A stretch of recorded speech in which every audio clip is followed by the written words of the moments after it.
Hey podcasters, Ryan Otto here. Before today's episode, I just want to let you all know that I've gone all in short letting on booking.com. Back in '05, the returns were good, but nothing like what we're achieving 14 years later. Because right now, every £1,000 of market rent I used to receive from a tenant is now returning £3,000 per month on the exact same rental property, which is a rental increase of 199%. My friends, if you leave a podcast review and tag me with it on any social platform, I'll send you a free copy of my rent arbitrage model, which is the unlock for you to do the same. And right now, guys, it's completely free. In this training, we will be covering open rent. I'm going to take you guys to open rent now. I'm going to search for properties in a particular city. I'm going to show you how to use the filters to find specific properties that will be perfect for the perfect property deal. So we're here on open rent, openrent.co.uk. We're going to type in Manchester. Okay, in a search bar on the left. We're going to type in Manchester and 3-kilometer radius. We're going to change the search criteria on the left-hand side down to £600 a month, all the way up to, let's go £1,500 a month. We'll click update and see what this returns. Okay, so now we're in Manchester. On the left, we've gone from shared. Nope, let's take that away. We're going to start at 1 beds and we'll leave it up to the maximum, 8 beds. Let's click search again. So 600 in the filter, up to £1,500 per month. We've gone from 1 beds all the way up to the max 8 beds. We'll click update. Right. Now we have a list of all of the private rented properties available in Manchester. Now, these are not agents. These are all on with landlords or owners direct. Agents are banned from using this site. So these are all no admin fees, no hidden costs. They're all for tenants to find landlords, okay? So if we look on the left-hand side, let's find something that's really suitable as a short let. Okay, this looks quite cool. Last updated around 4 days ago. 1-bed flat, Whitworth Street, Manchester. Let's see whereabouts it is on the map. Let's have a look inside. Looks modern. Looks like a new building. It looks clean and clinical. Has a balcony, which is great. Is that 2 bedrooms? Just a simple, modern 1-bedroom apartment. Okay, so let's have a look to see whereabouts it is on the map. So if we scroll down to the bottom, okay, here it is here. Good location, dead in the middle of Manchester, near the train stations. Here we go. Got Piccadilly there. Salford Quays here. Okay, brilliant. So this is ideal. So what we have now is a private landlord renting a 1-bedroom flat, which would be ideal for the perfect property deal. Let's have a look to see what else it has. 1-bedroom apartment on the first floor on the corner of Whitworth Street. Deansgate train station just across the road. The university is a 5 to 10 minute walk away. Local transport links and amenities offered fully furnished, which is great. You don't have to buy any furniture here. Entrance hall, balcony overlooking the canal, great. On-site concierge, fully furnished, immaculate. You've got the tram links minutes away. It's walking distance to universities. Okay? Brilliant. So what does this landlord want? £935 deposit. Okay. Only £100 more than the rent. Great. And £830 or £835 the rent in advance. It's available now for a minimum term of 6 months. And we can see here where it is located on the map. Okay, so we know the landlord's name is William because it says it here on the right-hand side, William B. So what we would typically do is Click here on the right hand side, message landlord. Now in here, you can send a message directly to the landlord. You can just type the subject, please can I arrange a viewing? And you can type the message here to the landlord. So this is now your opportunity to contact the landlord. The goal here is to get the landlord's phone number so that you can talk to them on the phone or use the phone number later, which will explain why in a moment. Now, it's not a good idea to go right in offering your short letting pitch here, because it's very easy for them or the landlord to just not reply at all or just say no. That's why the first email should be very delicate and should read something along the lines of this, which is one approach which has very good conversions. If you remember and bear in mind, this is a two-stage approach. Stage one is to get the landlord's phone number, which we'll use and explain later why. Stage two is to float the idea of the company let, the corporate let, or letting to a company. Now what that means is they let to a company and the company can change the tenants in its simplest form. That's what you need with some other consents. Now stage three, only use this when the landlord has declined.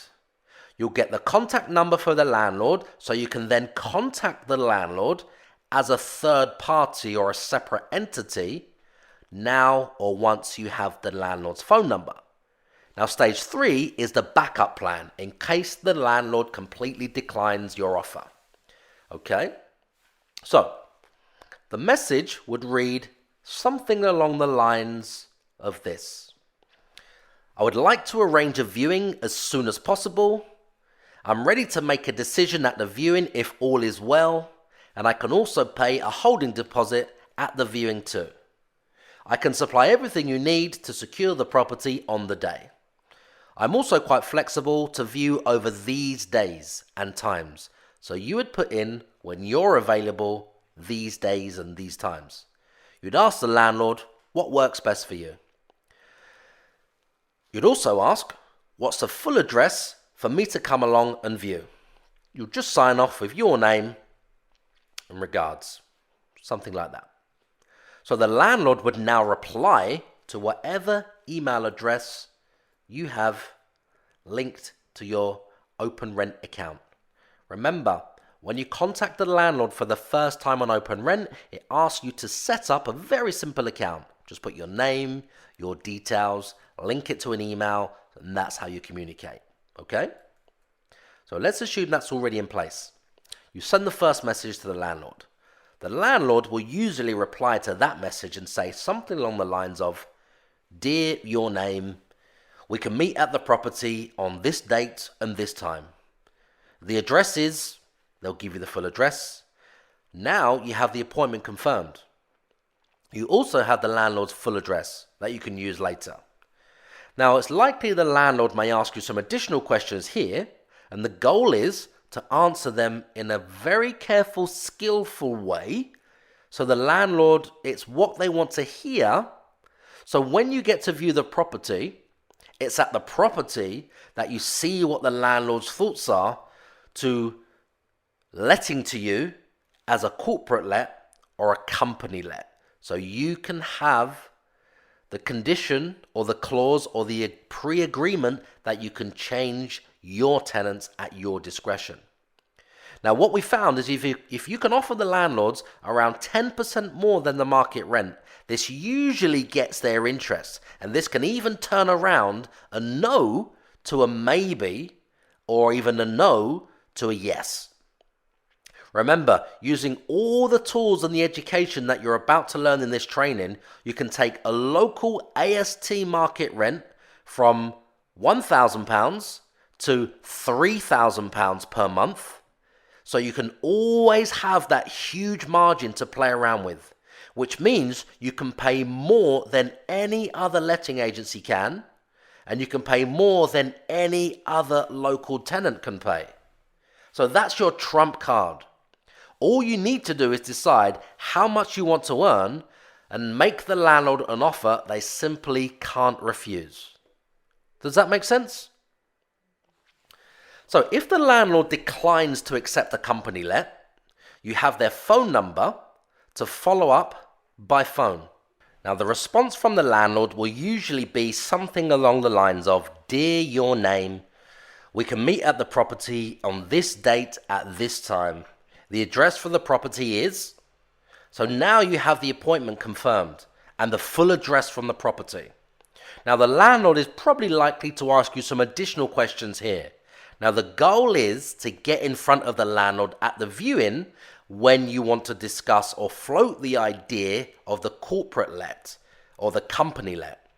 So the goal here is for you to answer the questions in a particular way that the landlord wants to hear, so you don't say anything on this initial conversation to spook the landlord. You need to be in front of the landlord, or you need to have seen the property first before you can float the idea of the corporate let or the short let. It's when you're at the property, when you see what the landlord's thoughts are, that's when you can position your offer along the lines of knowing it's something the landlord would consider. So it's in this conversation with the landlord where they're asking questions, you must ask for the phone number. Now, you need the phone number for later on stage 3 of this approach, where if the landlord declines your offer, doesn't entertain the short let, you still have the phone number, you'll have the name, and you'll have the contact details, including the full address for the property and the landlord, so that you can send them another offer in a slightly different way that we'll get to after. So it's in these conversations with the landlord that you must ask for the phone number. You could say something along the lines of, "Can you give me the phone number? Because you haven't got Wi-Fi, so when you're out and about, you can't communicate by email." This could be that you're running late for the appointment. It could be that you're early. It could be that you get lost and you need to call the landlord, when you're on the way to the viewing. What we found is if you can offer the landlord more money, even after they've said no, they're more inclined to turn a no or a maybe to your offer into a yes. Remember, using the tools and education that you're learning here in this training, you can take the local AST market rent from, say, £1,000, and you're going to earn up to £3,000. So you always have that huge margin to play with. Now, this is great because it means that you can pay more or offer the landlord more than the advertised price by at least 10, 20, maybe even 30% to get your first few deals, which means you're 30% above what any letting agency could achieve, which means you're 30% above what any other tenant would pay. It's these methods that help the landlord go from a no to a yes, or from a maybe to a yes when they see your offer. Now, that's your trump card. All you really need to do is decide how much you want to earn and make the landlord a higher offer that they can't refuse. Now, this is all depending on how or when you float the idea of a corporate let or a short let or a company let, how the landlord reacts. If they react very badly and if it's a no, they're dead against it, maybe a higher offer will convince them or persuade them. If it's they're on the fence and they're not sure, they've tried it before, or they've had a few offers and they're considering it, then you don't have to go in so high above their advertised price. Now, you don't always have to pay above the advertised price, but this really does work just to close your first few deals, get the revenue coming in, and then you can alter and offer a lower amount, a lower rent. Now, in the past, we've been offering anything from 70% of the market rent. So if the landlord at the viewing or after the viewing, when you send them the offer, if they decline the company let, now you have their phone number, you have their name, you have their address. So you can follow up with the landlord if you still notice that particular property is not let. Now, you will be surprised to find that in time, landlords that said no to you will come back to you at a later date, and some will say yes. Now, this is all based on their experience with finding a tenant or not finding a tenant. and they may need to minimize their voids and call you back when you least expect it. So you'll have the additional benefit of having seen the property, so you know exactly what it's worth to you. Now, what I mean by this is that if it's on the market for £1,000 per month, and it has something that you can earn more money from, like its own parking space or a balcony, let's say it's got a roof garden, maybe access to a gym on the ground floor, or maybe it's got a small bedroom not advertised as a bedroom but used as an office that you could use as a single or even a double room or an occasional bedroom. Then you could even pay £1,100 a month, or even £1,200 or £1,250 a month. Imagine when the landlord sees your proposal that's, say, a couple of £100 more than his asking price per month, which equates to around £7,200 more rent over the rental term. What would you say if all you need is a flexibility to change the occupants to be included in the agreement? Now, the landlord will be faced with a very difficult decision to say no, right? Or at least the odds are now back in your favor for the landlord to now say yes. Hey podcasters, thanks for listening. Please go ahead and share the podcast with your friends. And if you're not already subscribed, make sure you subscribe so I can instantly deliver my best business tactics and entrepreneurial content to you the second it's released. Does that sound like a good deal?